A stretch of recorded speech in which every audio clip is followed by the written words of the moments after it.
friends, I'm Spica Wobbe and I'm a puppetry artist. Hello friends, my name is Karen Oughtred and I'm a theatre artist. We're teaching artists at Flushing Town Hall, where we believe in global arts for global kids. We're excited to welcome you back to our second series in which we'll explore shadow theatre together. In this video, we'll make shadows using objects. Yesterday, we made shadows using a light, a projective surface, and our hands. Remember those hand shadows we created? Well, how about other parts of our body? For example, our head. What happens to your shadow if you face the wall? And what happens to your shadow if you look away from the wall? Like this. See? You will have a shadow of your profile, which makes it easier to tell that it's your shadow, doesn't it? Maybe you can also try your feet, your knees, your elbows, your ears, or maybe your hair. So far, all the shadows we've created are black. That's because our body blocks the light totally so that it can't get through. And that's how we've created a shadow that is opaque. Is it true that all shadows are black? Let's try an experiment. Now, set up a light and a projective surface. This time, I'm going to use the flashlight on my phone and also a white curtain. Let's also find some everyday objects to help us make shadows. Now we are going to examine those objects in front of the light, and you will see not all the shadows are black. See what I got? A wooden fork. Let's take a look at its shadow. Wow, it's in black. That's right. Because the wood is opaque and the light cannot go through, that's why it has a shadow in black.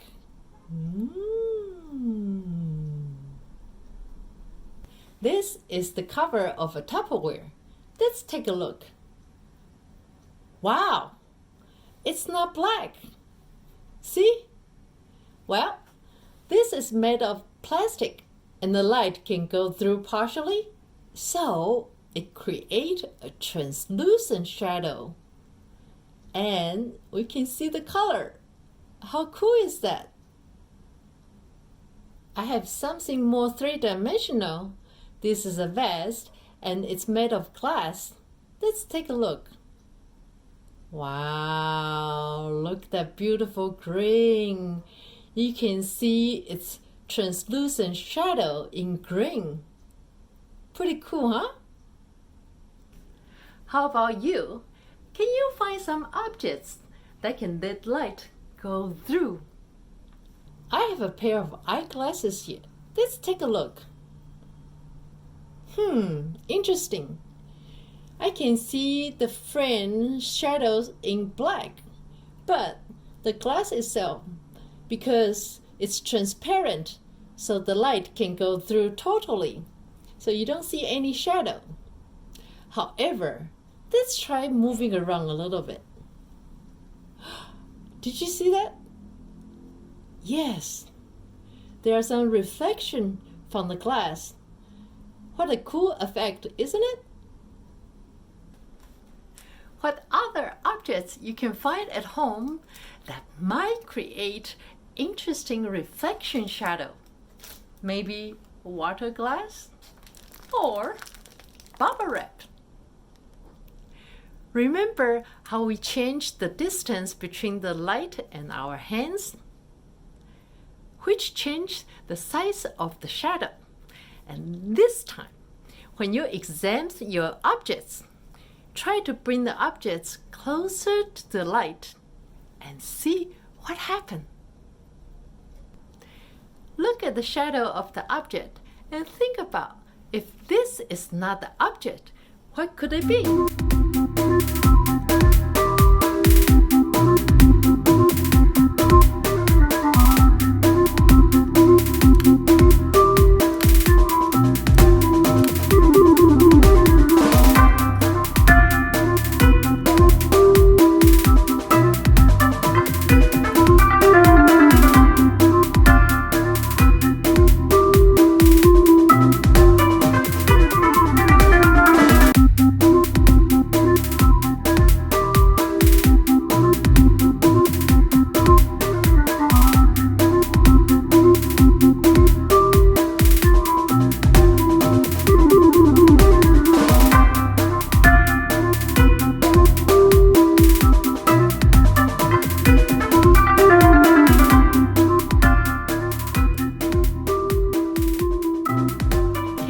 This object be transformed into a scenery, a character, or a prop? Let's put some objects together. Maybe their shadows can tell a little story.